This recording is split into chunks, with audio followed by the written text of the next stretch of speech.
Hello folks, I'm Alex, this is Alex Unabridged, and this is my January wrap-up.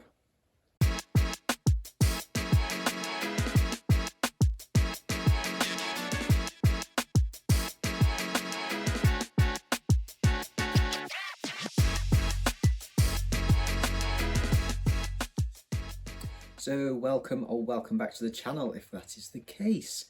Yes, so first month of 2024 done already, and it was a pretty decent start to the year for me, I have to say, with my reading. I had quite a few great books, a couple of okay ones, and one DNF. So yeah, not too bad at all. In terms of my Read What You Own challenge, I've now read 21 of my 50 books that I'm trying to get through. So I'm doing okay, but I've still got a ways to go. So let's dive straight into my my wrap up then of what I've been reading. So first up then, my ongoing reads. The first one is The Terror by Dan Simmons, which is my quarterly chunk pick. So I'm reading that through till the end of March. So I'm just over a third of the way through this one now, so on track. And I'm loving it so far. I've had to stop myself from ploughing ahead and neglecting the other books I've got on my TBR. I'm really enjoying the mystery of it all, as well as the setting, actually, I have to say. Simmons describes things like so well that it's really easy to put yourself in that environment. The tension's fantastic. The constant sense of threat makes for really compelling reading, and like supernatural threat as well as just environmental threat. I really like Simmons' style, actually. It's somewhat wordy to say. There's a lot of run-on sentences, but it works, especially for the kind of the historical fiction that this is as well. He's got a real attention for detail, like for both the setting and character work, which reminds me a bit of Stephen King, and I think maybe that's why I like it so much so far. So yes, I'm keen to keep going with this one for sure. The second of the ongoing reads is The Rise and Fall of the Dinosaurs by Steve Broussat, and this is for Historathon 2024. I'm just over halfway through this one, and I will finish this by the end of February. Yeah, again, I'm loving this. The narrative style of this is extremely accessible. It's a little more sciencey and maybe less history than I thought it might be, but that doesn't detract from how good it is. I have double dipped, however, and grabbed the ebook of this to accompany my listening, because this is an audiobook, as I felt like I was missing the visual elements that are in the actual book and the illustrations, you know, of the dinosaurs mentioned, for instance, or some of the people he's talking about, some of the fossils, etc. And that has helped me engage with it even more. So yeah, definitely enjoying it a lot, and I'm pretty sure already that I will read the next book by Broussat at some point, which is The Rise and Reign of the Mammals, I think. So yeah, I'm impressed with that, really enjoying it. Okay, so into the stuff that I finished then. So first of all, we've got the two science fiction books that I read for my big old sci-fi project. Science Fiction for the Somewhat Hesitant. Both of these books for January were YA sci-fi. I have got full reviews of these up on the channel already. Links are in the description, so I'll just cover them, you know, briefly here. So the first one was Grasshopper Jungle by Andrew Smith. This is a lovely, funny and heartfelt coming of age story with giant bugs like praying mantises, an apocalypse, some queer questioning, and sort of navigating of all of those pesky teenage hormones. It's told in a really interesting way. I really enjoyed this, but if kind of a certain element of puerile humour, certainly, you know, teenage boy humour, let's call it that. If that's not your bag, then you may not get on with this, but I would still say give it a go. You know, I think it's a really It's a really fun read. I gave this one an 8 out of 10. So that has gone on Storygraph as a 4-star. So if you want to know more about this, check out my full review of it.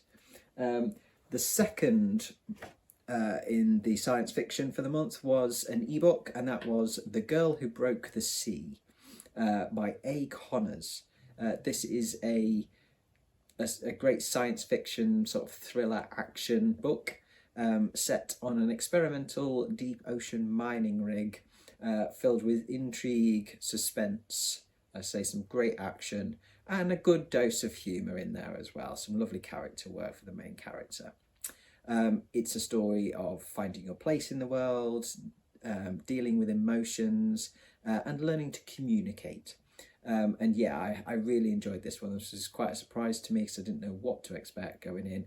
And yeah, really enjoyed it. And I gave that one a 7.5 out of 10, but which also converts to about a 4-star on Storygraph. Okay, next up, I read two books for the first episode of my Month With series, and my month was with Ira Levin for January.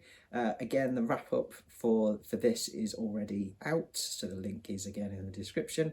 But I read The Stepford Wives was the first one. This is a horror, thriller, sci-fi, satire kind of novella, which has got some great commentary on kind of the backlash to the feminist movement in the 1970s.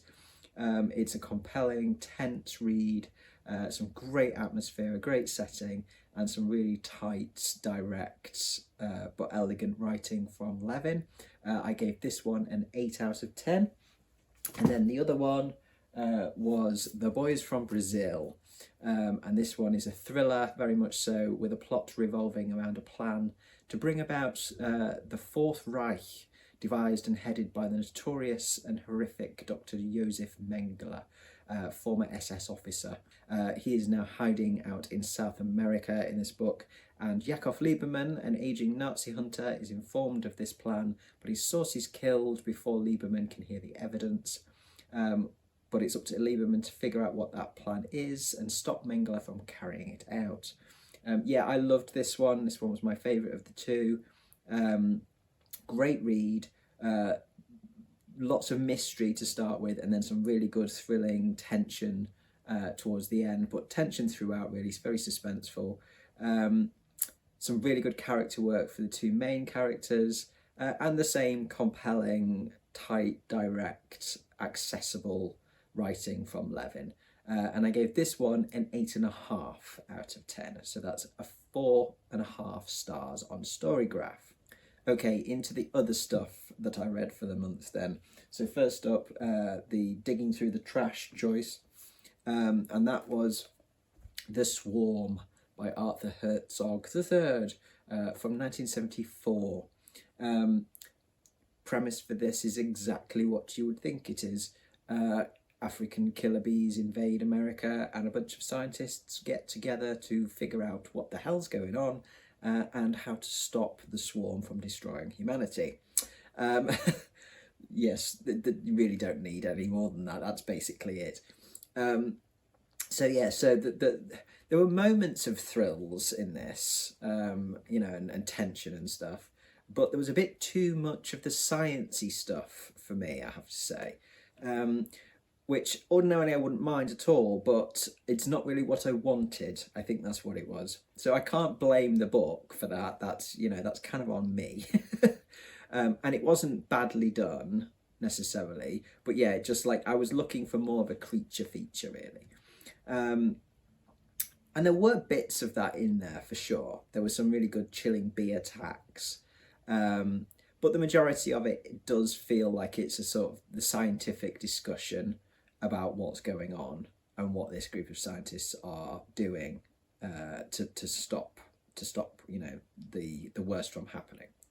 And the sciencey stuff in some places did feel like a bit of a slog. So that did affect the pacing a bit on it. Yeah, I now know more about sort of the chemistry of pesticides and the process for artificially inseminating a bee. than I need or want to know. Though I've got to kind of, you know, give props to Herzog for really digging into some of the etymology and the ecology and things like that.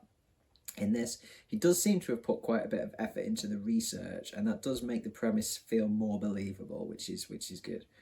You know, I think this was written at a time when there was a whole, like, you know, panic about killer bees and you know, the invasion of African killer bees and stuff. So it does, you know, kind of definitely play on that. So in that respect, it's definitely trashy. There did feel like there was quite a lot of telling rather than showing. I think, especially in terms of the action, that kind of took the sting out of the action sequences, if you like. No pun intended. There was a lot of info dumping, and a lot of the action was kind of reported, like through letters or news articles, rather than kind of actively placing the reader in kind of at the heart of the events. So that did, as I say, take the oomph out of it. The characters were kind of surface value, really. They were decent enough. They served their purpose, but it's plot heavy, and as I say, the pacing just felt a bit off. Thanks to this kind of this info dumping, this scientific discussion. It does get sillier towards the end, which normally I would approve of, but that felt a little bit incongruous with the seemingly well-researched scientific stuff that had dominated the majority of the book up to then.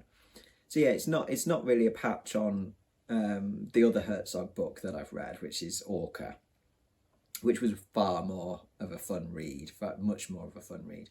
But The Swarm wasn't bad by any means. I still enjoyed it enough.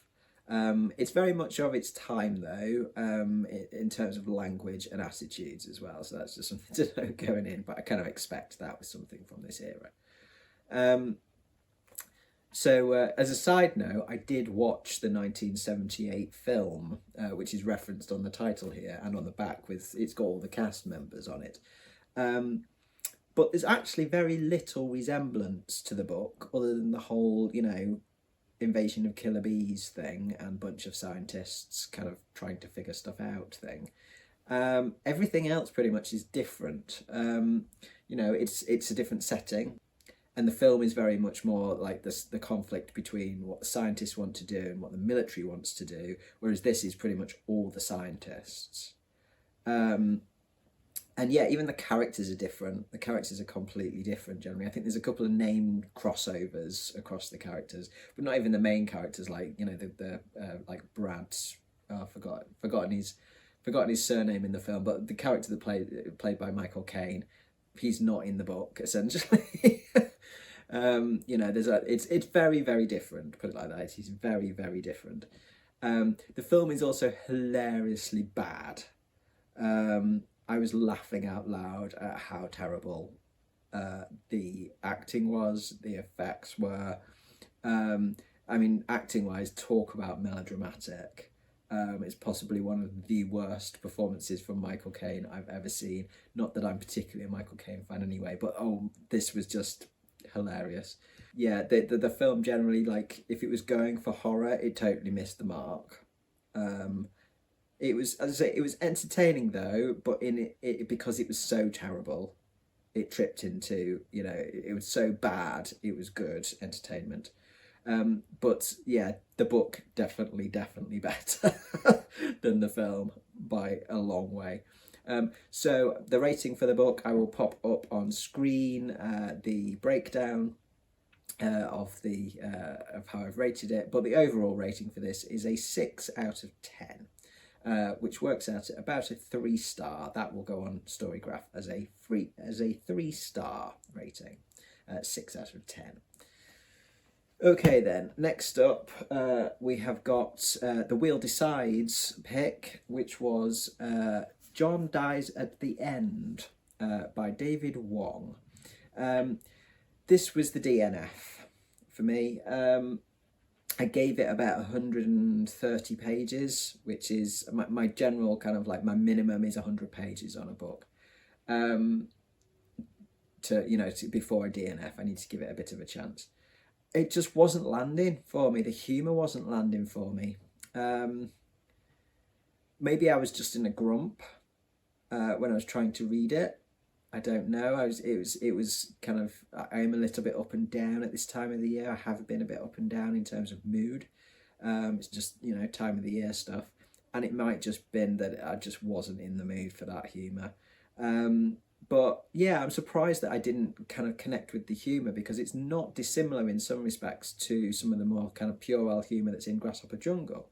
And I really liked that. But yeah, for whatever reason, this just didn't grab me. Even though from the premise, you know, I kind of thought it would. And I just found myself kind of putting off picking it up over several nights, and that's never a good sign for me. So yeah, I think it could be because of my mood that I just wasn't connecting with this one for the moment. So I will try it again at a future date and see if it's actually me or whether it was the book that's off for me. So it will go back on the shelf for now, and I will try it again later in the year and see whether I can hook into it. I'll give it another 50 to 100 pages, and if I don't, then I know that it's just not for me. Okay. Then the next one, which was one of my choices for the month, which was Come Closer by Sarah Gran, and this was an ebook. This is a novella, and this is the story of a happily married, successful young architect called Amanda, who finds her life gradually descending into darkness as she experiences escalatingly weird phenomena and sees strange and disturbing changes to her own behaviour. She has strange dreams, she hears weird noises in her apartment, and intrusive thoughts she has cause her some concern. She wonders if she's going mad, but then after reading a book on possession, she begins to wonder if there's something more supernatural and sinister going on with her. This is told from Amanda's perspective, and we follow her as she tries to figure out what the hell is going on and how to stop what's happening to her, if possible. This one was decent, absolutely, but I was a little bit disappointed in it, as I'd heard some really excellent reports of it, and maybe I think I'd set my expectations for it too high. I'm a sucker for a possession story, and I think maybe I just kind of like set the bar a bit high for, you know, what I expected from this.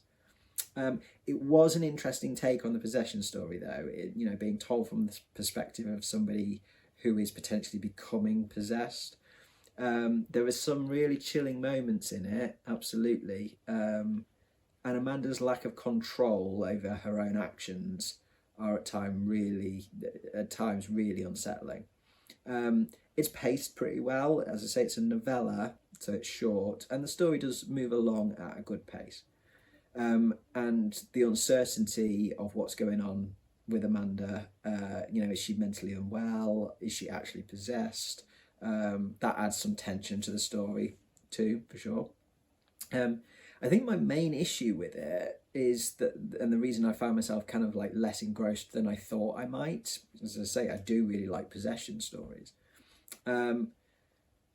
is that I didn't connect to Amanda at all. Even from the beginning, you know, I didn't like or dislike her. I just couldn't relate at all. There was just nothing there. I couldn't really connect with any of the other characters either, although they are kind of sort of, you know, more sort of sketches of people, I would say, that, you know, because the book primarily focuses on Amanda's predicament, and it's from her perspective. Yeah, I mean, the writing was solid, absolutely, with some really good moments in terms of prose, but it didn't wow me. It was, as I say, it wasn't bad by any means. It's maybe just not my style. Might just be one of those. I'll give another of Sarah Gran's books a go. I have got another of hers as an ebook that I own already. So I will give that one a go for sure, because I'd like to see if it was maybe just this story or these characters that just didn't grab me, or perhaps whether it's Gran's style just doesn't do it for me. I need to read some more of hers to find out which one it is. Because as I say, there were moments where I thought, oh yeah, that's really good in terms of the writing style, the prose. But yeah, just the characters are. I mean, it might just be this particular character that I just didn't get on with. So yeah, so the rating for this I will pop up on screen with the breakdown.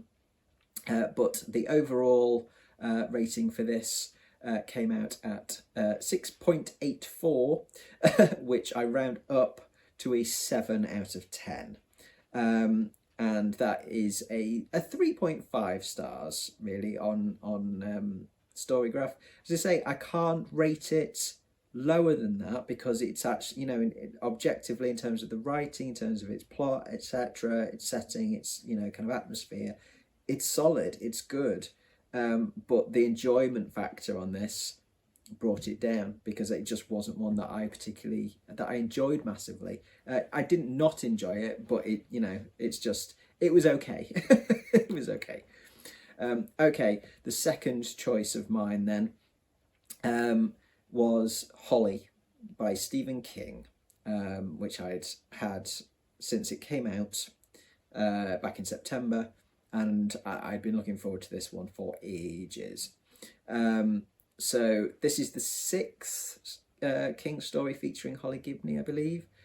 She's been in several novels and a short story. So yeah, when we come across Holly in this story, she has just attended a Zoom funeral for her mother. She's meant to be on leave, but she gets a call from Penny Dahl, a woman whose daughter is missing. Holly's reluctant to take the case, but something about it, and something about Penny Dahl herself, makes her take on the job. So Holly is drawn into the mysterious disappearance of Bonnie Dahl, Penny's daughter, but also a number of other disappearances spanning nearly 10 years. Disappearances somehow connected to the area near the home of 2 retired professors, Rodney and Emily Harris. So what could these devoted, respectable octogenarian academics have to do with the case? It's up to Holly to use her formidable talents to find out. So I loved this, which is somewhat predictable because I am somewhat biased. Holly is my favourite King character, I think. I would be hard pushed to name a character that I like more than Holly Gibney. This is very much a dark thriller rather than a horror. But there's definitely horror elements in there, which, you know, you'd probably expect from King. I thought the plot was great. It was a really good thriller, kind of in the style of some of King's other books, some of the Bill Hodges books, things like that, where we know who the killers are right from the very beginning, and we're following Holly working the case. And the killers themselves, you know, and their kind of reasons behind what they're doing and how they're doing it. As with all King books, I am here, you know, yes, I'm here for a good, thrilling time, but I am here really for the characters. And he doesn't disappoint in this at all. We get to know loads more about Holly, kind of her background, her family situation, and her kind of continued growth as a strong character from when we first met her back in Mr. Mercedes. I just think she's she's a really interesting character to me, and just very, very relatable, very, very lovable as well. The 2 Professors Harris are great villains, yeah. Thoroughly detestable in both their views, they're extremely bigoted, and in their actions. They are so manipulative and insidious. And having old folks as villains worked really well. I think King writes older characters fantastically. I think he does as good a job with old folks like these days, and certainly here, as he once did with sort of kids like in It, back in, you know, his earlier days of writing. We've also got the return of characters from other books in sort of the Holly series, if you want to call it that, Jerome and Barbara Robinson. And I'm pleased to say that some of the problematic writing, should we say, with regards to Jerome is not present here at all. Barbara really comes into her own in this story, actually, in a B plot involving an absolutely wonderful character, Olivia, the old poet. There's some absolutely fantastic writing from King in these scenes. There's plenty of referencing of popular culture, including of King's own work, which that always makes me chuckle. There's some great discussion of, sort of some nuanced themes in here, especially in terms of things like aging and, the kind of the failing of the mind and the body. Looking at grief and anger that's connected with grief. There's a lot of politics in here too, though. There's a lot about COVID. Holly's partner Pete has got COVID, so he's not helping out in the case, and it's just at the sort of the height of COVID really in America, and so there is a lot about COVID and about Trump, and King isn't shy of expressing his views through his characters. Sometimes it feels maybe a little bit heavy-handed, perhaps maybe a little bit overdone. I don't know. It's kind of difficult to tell. It's the first book that I've read where it's really been a feature. But yeah, maybe at some points I was kind of like, okay, you can dial it in a bit now. We get the point. But it's a minor niggle for me, but I imagine that it would be a complete turn off for some folks. Regardless of what side of the aisle you sit on politically and what your views are on COVID and vaccinations and all that kind of stuff and Trump and stuff, I can imagine that just the amount of stuff in there about it might be just a bit of a turn off, might cause a DNF for some folks. But as I say, it's a niggle for me. But generally, I loved it. It took me a while to get my head into it on audio. Because it wasn't narrated by Will Patton, who did all the previous Holly stories. And I'm so used to hearing his performance, his rendition of Holly, that I wasn't sure I liked the change at first. But Justine Lupe, who is the narrator for Holly, while she was different in the interpretation, she was fantastic, I think, and she really won me over actually quite quickly, I have to say. And her performances for the other characters, particularly for Barbara and Olivia, the old poet, and for the two professors, Rodney and Emily Harris, they were excellent. She was really, really good. So I do recommend the audiobook. More than anything, it reminded me of how much I love King's writing, particularly in terms of his attention to detail and character work, and the fantastic slice of life stuff as well that he does so well. So I'm kind of now eager to get back into kind of catching up on my King reading now. This isn't my favourite Holly Gibney. The Outsider, I think, remains my favourite for now, but this came damn close. And so the rating for this I will put up on screen. It's quite a high rating, as you'd expect from me. But the average works out at an 8.67, which is rounded down to an 8.5 out of 10. And that will go on Storygraph at a 4.5 stars. Not quite a 5-star, this one. There are niggles in it that stop it from reaching that. But generally, I really, really enjoyed this. So yeah, and I'll definitely read it again, for sure. Okie dokes then, the last one is the comic choice for the month, which was Kingdom Come by Mark Waid and Alex Ross.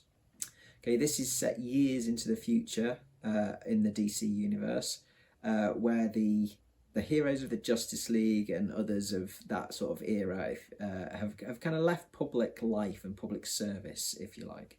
There are still tons of metahumans who remain, though, the kind of newer generations, but they fight amongst themselves more than anything else, and they have very little regard for humanity and the problems of humans. And then a catastrophe caused by Magog, who's a prominent metahuman of this newer generation, brings the Man of Steel back from retirement, along with the rest of the kind of the old guard, the Justice League, etc. Trying to re-establish some order, Superman and Wonder Woman and various others kind of go to questionable lengths to assert their control, leading to a battle that could spell the end of the world. So yeah, I really enjoyed this. I think this is, you know, often seen as a classic, and yeah, I can see why. The story by Mark Waid was very well written, in my opinion.